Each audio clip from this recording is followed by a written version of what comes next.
Evangelho de Lucas, capítulo 8, versículos 22 a 25, diz: Aconteceu que, num daqueles dias, entrou ele num barco, em companhia dos seus discípulos, e disse-lhes: Passemos para a outra margem do lago. E partiram. Enquanto navegavam, ele adormeceu, e sobreveio uma tempestade de vento no lago, correndo eles o perigo de sossobrar. Chegando-se a ele, despertaram-no, dizendo: Mestre, mestre, estamos perecendo. Despertando-se Jesus, repreendeu o vento e a fúria da água. Tudo cessou e veio a bonança. Então lhes disse: Onde está a vossa fé?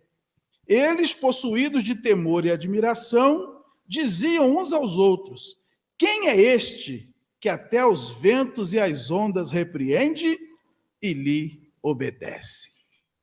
Vamos orar? Senhor, nos rendemos mais uma vez ante a verdade absoluta da Tua palavra. Nós curvamos a ela todas as nossas opiniões, interpretações, pensamentos e pedimos, Deus, que ela venha mais uma vez impactar nossas vidas. Pedimos a instrução do céu. Nós não temos capacidade de entender a Tua palavra, a não ser que o Deus Espírito Santo venha revelar para nós. Pedimos, ó Deus, que nos dê um ambiente tranquilo, sem nenhuma perturbação, sem nenhuma intervenção contrária, seja humana, seja espiritual, e que possamos ouvir tudo que o Senhor trouxe para nós nessa noite. Sabemos, ó Deus, que tudo que o Senhor revela na terra é por meio de homens pecadores. Nós não temos capacidade de entregar tudo que o Senhor tem, mas eu tenho certeza que o Senhor está presente e há de esclarecer, de clarear para cada um a Tua perfeita vontade, a Tua perfeita revelação, e que ao final saiamos daqui alimentados pela Tua palavra, que é vida, que é luz, que é tudo para nós. Obrigado por esse privilégio, Deus, de estarmos todos juntos aqui, cantando louvores, fazendo orações e agora compartilhando a Tua palavra. Que essa bênção chegue a todos que estão ao alcance da nossa voz. É o que nós te pedimos em nome de Jesus. Amém. Amém, queridos. Jesus transforma a tempestade em bonança. É sobre isso que eu quero compartilhar com todos os irmãos nessa noite. A Bíblia diz que Jesus andava por toda parte fazendo bem. Quando nós voltamos aí uma página, no capítulo 7 de Lucas, ele estava em Cafarnaum, fazendo a cura de uma pessoa. Depois ele vai a Naim, onde ele ressuscita um jovem morto. Nós vemos aqui no capítulo 8, versículo 1, que ele andava de cidade em cidade, de aldeia em aldeia, pregando, anunciando o evangelho do reino de Deus. E seus discípulos iam com ele. Então Jesus ia a toda parte, levando o evangelho todo, ao homem todo, em todo lugar. Essa era a sua missão, inclusive que ele compartilha conosco. O livro de Atos começa com Jesus dizendo que ele começou a fazer e a ensinar todas estas coisas, o que é bem sugestivo. Jesus foi, deixou o Espírito Santo e entregou em nossas mãos uma obra inacabada, para que, como igreja dele, nós possamos dar continuidade. E passado isso, ele então pega os seus discípulos e atravessa o lago. Aqui é o famoso Mar da Galileia, ou o Lago de Genezaré, ou Lago de Tiberíades, um lugar bastante conhecido na Bíblia. Aqui Jesus andou sobre as águas, aqui houve esse episódio da tempestade, aqui houve também aquela multiplicação de peixes. Mas quando eles estavam atravessando o lago, aconteceu uma grande tempestade. Tempestades são coisas comuns na vida da gente. Enfrentar tempestade, mesmo andando com Jesus, é algo comum. Essa é a primeira coisa que eu quero que os irmãos frisem bem na sua mente. O próprio Jesus disse para nós em João 16:33, no mundo tendes aflições. No mundo tereis tribulações, problemas, tempestades. Todos já passaram por isso. E a tempestade na Bíblia, o vento, as ondas, representam os problemas, as lutas, as dificuldades. O avanço do evangelho foi regado pelo sangue dos mártires, pessoas que enfrentaram grandes tempestades. Ainda hoje, a obra de Deus é feita por pessoas enfrentando e vencendo tempestades. Nosso irmão Tiago, escrevendo a sua carta no capítulo 1, ele diz que nós devemos ter, por motivo de grande alegria, passados por várias provações. E a palavra várias ali no original é multicoloridas, multiformes, cintilantes. Então é problema para todo lado. Se cada um de nós aqui pudesse vir aqui à frente, pegar um microfone para contar uma experiência dos problemas que estão passando, teria que ser uma vigília, porque um culto não seria suficiente. Todos enfrentam problemas, todos nós enfrentamos tempestades. E isso é comum e Jesus não nos enganou. E isso é uma coisa até da lógica, da inteligência. A Bíblia diz que o mundo inteiro jaz no maligno. A Bíblia diz que não há um justo sequer. A Bíblia diz que esse mundo se tornou o império das trevas. Ora, Jesus veio implantar o seu reino. É chegado o reino de Deus sobre vós. Quando a pessoa recebe a Cristo e abraça o Evangelho, ela está andando agora na contramão de tudo que existe. Na contramão dos valores, das tradições. E o tempo todo o Evangelho alerta. Haverá oposição. E se nós não enfrentamos oposição, provavelmente estamos andando no mesmo fluxo da correnteza. E alguma coisa pode não estar bem. Então nós precisamos entender isso. Quando estivermos andando com Jesus, fazendo a obra de Deus, e uma tempestade nos abater, seja ela de que nível for, ou de que ordem for, enfermidades, desemprego, escassez de recursos, turbulência nos relacionamentos, turbulência na vizinhança, turbulência no ambiente de trabalho, crises existenciais, sentimentos ruins, isso faz parte da vida. Pedro, escrevendo a sua carta, ele diz: não estranheis o fogo ardente que arde entre vós, como se alguma coisa extraordinária estivesse acontecendo. As lutas da vida, elas estão muito além do extraordinário. Eu diria que as lutas são o ordinário. Há algo em que nós devemos nos apegar com todas as nossas forças. Jesus está conosco na tempestade. Jesus está conosco no barco. Se nós estamos vivendo em Cristo e fazendo a obra de Deus, nós nunca passaremos tempestades sozinhos. Seja qualquer problema de família, qualquer problema ministerial, qualquer problema existencial, se Jesus é o nosso Senhor, Ele passará conosco pela tempestade. Eu nunca peço a Deus para me livrar dos problemas. Eu peço a Deus força para vencer os problemas. Ora, se eu tenho uma conta para pagar, eu não peço a Deus para o credor perdoar minha dívida, eu peço a Deus para me dar saúde para trabalhar, ganhar meu pão e honrar meu compromisso. Porque a gente sabe que os problemas nos fortalecem. Então, queridos, tempestade é coisa comum na vida. É coisa comum na vida cristã. Quando estamos andando com Jesus, fazendo a obra dele, de vez em quando alguma coisa vai balançar nosso barco, nossas estruturas, mas nós podemos ter certeza de que Jesus estará conosco. A segunda coisa que nós aprendemos aqui é que nós devemos enfrentar as tempestades da vida pela fé. Lá em Hebreus capítulo 10, versículo 38, diz: o justo viverá pela fé. Se retroceder, nele não se compraz a minha alma. É o que diz o Senhor. Nós vemos aqui nesse texto alguns indícios de que os discípulos não estavam bem na fé. E Jesus os exorta no versículo 25: onde está a vossa fé? Porque aquela tempestade colocou os discípulos em alvoroço. Nós vemos alguns problemas aqui com a fé dos discípulos. Primeiro, essa experiência Este episódio é narrado também pelos evangelistas Mateus e Marcos. Está lá em Mateus capítulo 8, versículos 23 a 27, e lá em Marcos capítulo 4, versículos 35 a 41. No relato de Marcos, está escrito que Jesus está dormindo na popa do barco. A popa é lá atrás. Não tem alguma coisa errada na simbologia bíblica? Jesus não deveria ser aquele que vai na proa? Jesus não deveria ser aquele que vai à frente, guiando o barco? Jesus está na proa. E o próprio Jesus, no Sermão da Montanha, diz para nós, lá em Mateus capítulo 6, 33, 34, por ali: buscai em primeiro lugar o reino de Deus, e as coisas serão acrescentadas. É Jesus na proa, as coisas lá para trás, lá para a popa. Nunca as coisas na frente e Jesus lá atrás.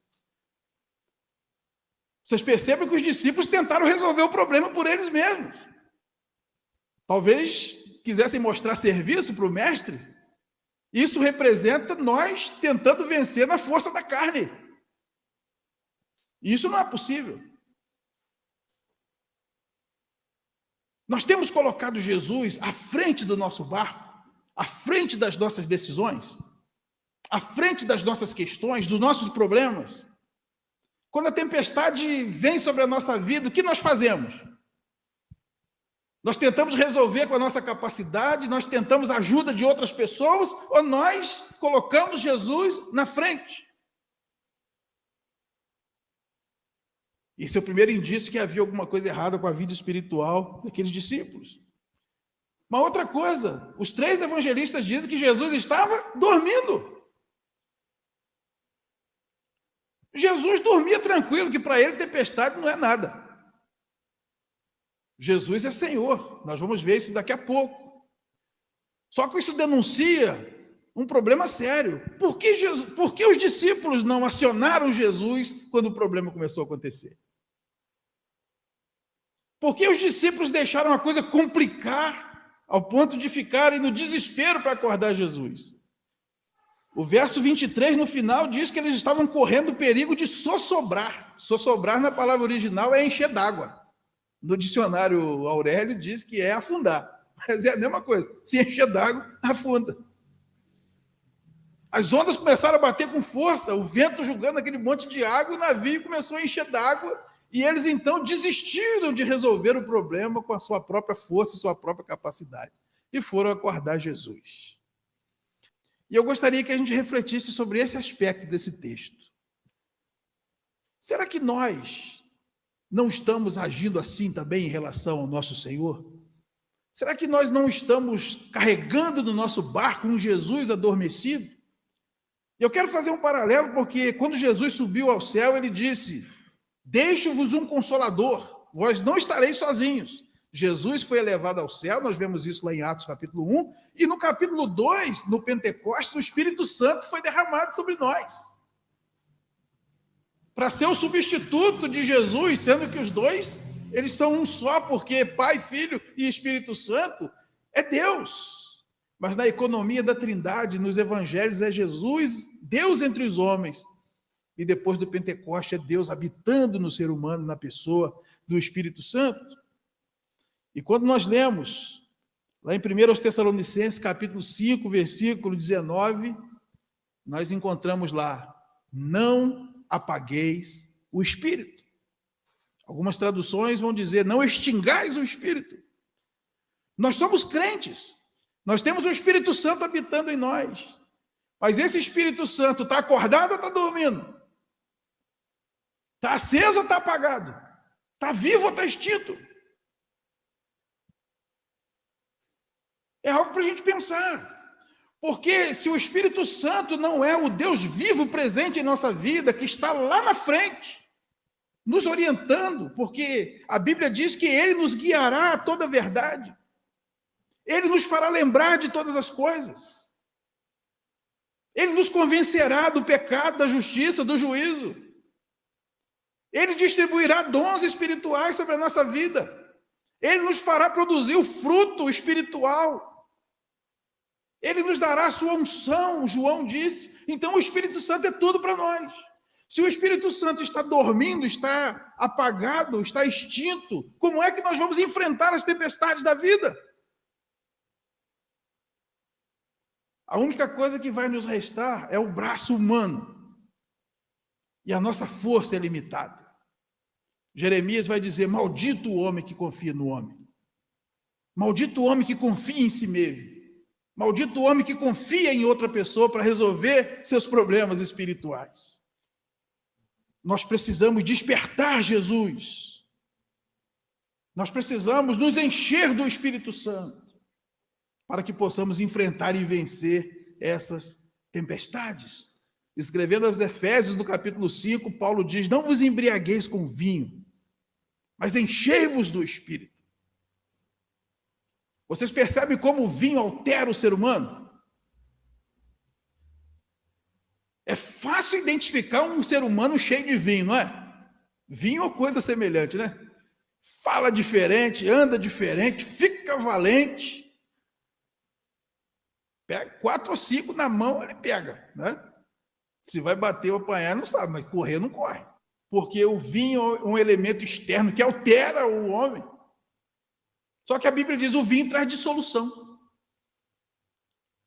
Quem se enche de vinho vai julgar sua vida fora.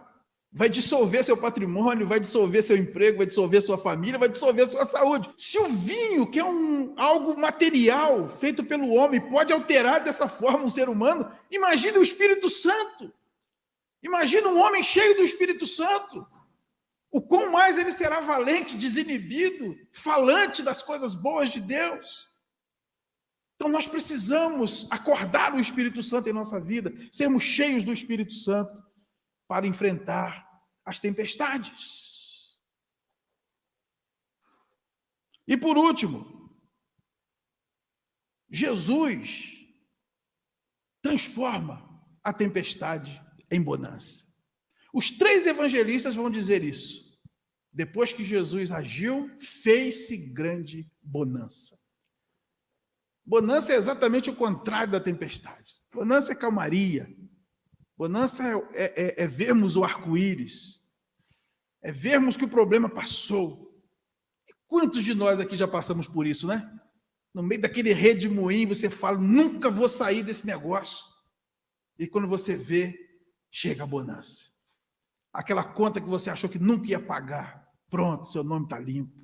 Aquele relacionamento que você achava que nunca ia reconstruir, pronto, está resolvido.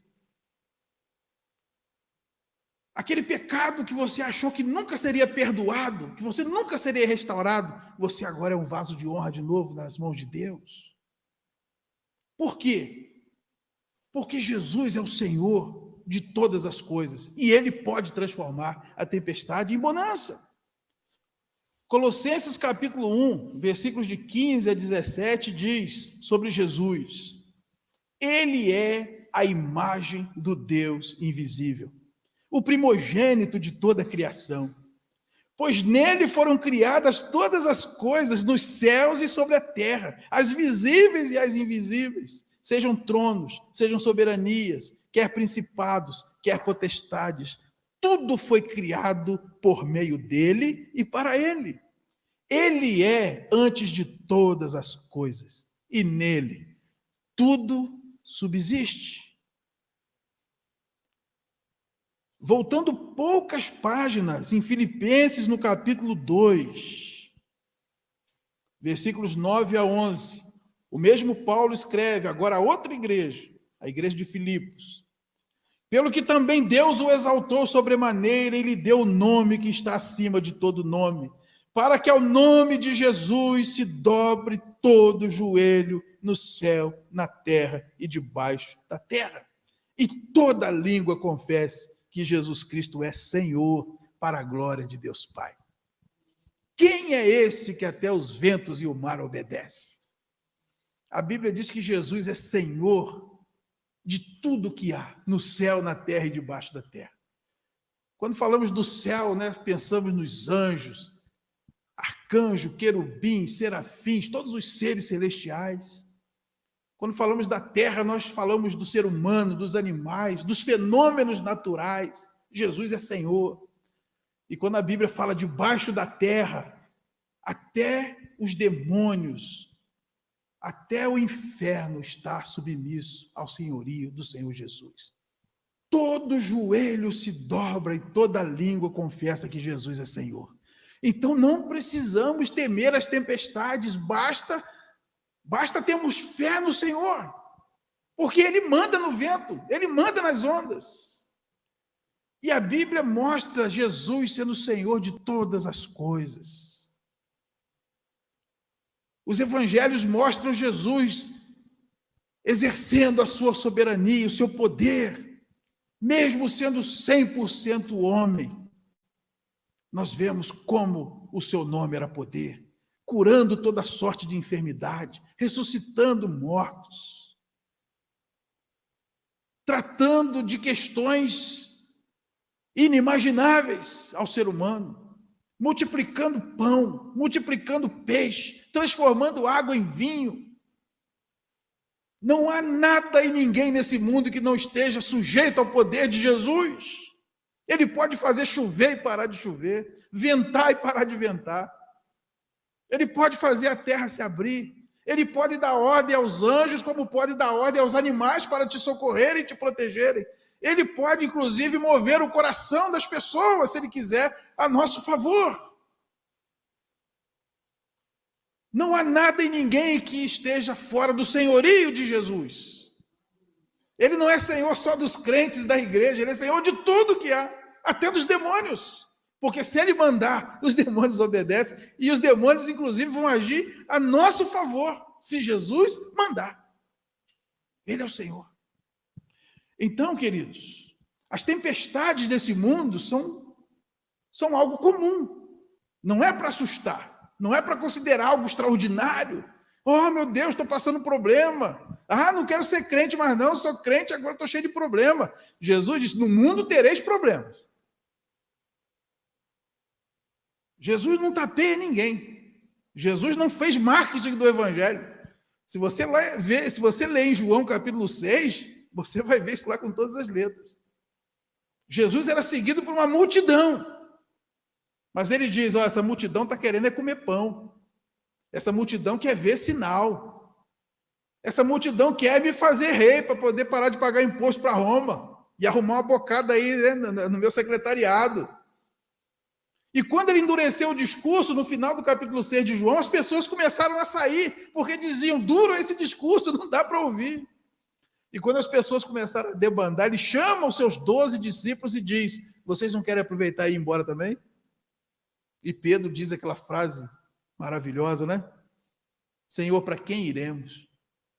Tu tens as palavras de vida eterna. Então Jesus não doura a pílula, ele não enfeita o pavão, ele é verdadeiro conosco. No mundo vocês vão ter problema. Se você ler aquela passagem de Mateus capítulo 7, de 24 a 27, ali mostra uma casa na rocha e uma casa na areia. Os mesmos problemas da casa na areia são os problemas da casa na rocha. Até as vírgulas são iguais.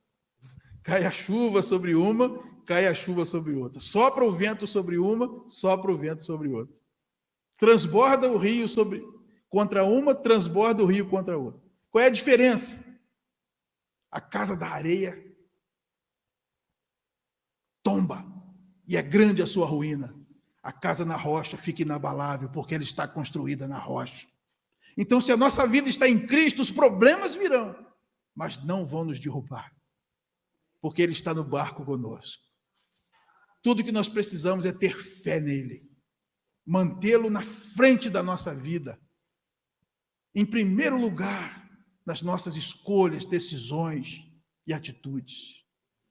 Precisamos mantê-lo acordado em nossas vidas, ativo e atuante, direcionando as nossas vidas para onde Ele mesmo quer. Sempre se lembrando que Ele é Senhor. Sabe isso que está passando agora? Talvez o médico já tenha dito, tem jeito não. Não tem jeito. Talvez o advogado tenha dado uma lida no processo e falado, isso aí não tem jeito não. Talvez o psicólogo que esteja atendendo fale, ó, não tem mais jeito, esse relacionamento aí não tem mais jeito não. A última palavra pertence ao Senhor. Ele é soberano sobre tudo e sobre todos. Basta uma palavra dele e o vento cessa, as ondas abaixam e faz-se grande bonança, porque o nosso Deus, o nosso Jesus, é aquele que transforma a tempestade em bonança. Eu queria encerrar lendo um pedaço da letra de uma música do Grupo Logos que eu gosto muito. Há dias que me sinto um discípulo naquele barco em meio ao temporal. As ondas são maiores que a minha fé e sem saber para onde ir, eu fico ali. Eu posso ver o medo em outras caras. Naquele barco todos passam mal. Não há quem tenha força tal que pare ou que devolva o rumo àquela nau. Mas um de nós se lembra e acorda o mestre, que estava todo o tempo ali também. Ordena calma às águas. Aumenta-nos a fé, para não mais esquecermos que Ele está ali. Ele está presente, é o que nos basta. Não importa a hora e o que acontecer. Pode a tempestade vir me abater. Jesus está comigo. Eu vou vencer. Se Jesus está no barco, é garantia de que nós vamos vencer qualquer tempestade. Amém, queridos? Vamos ficar de pé em nome de Jesus.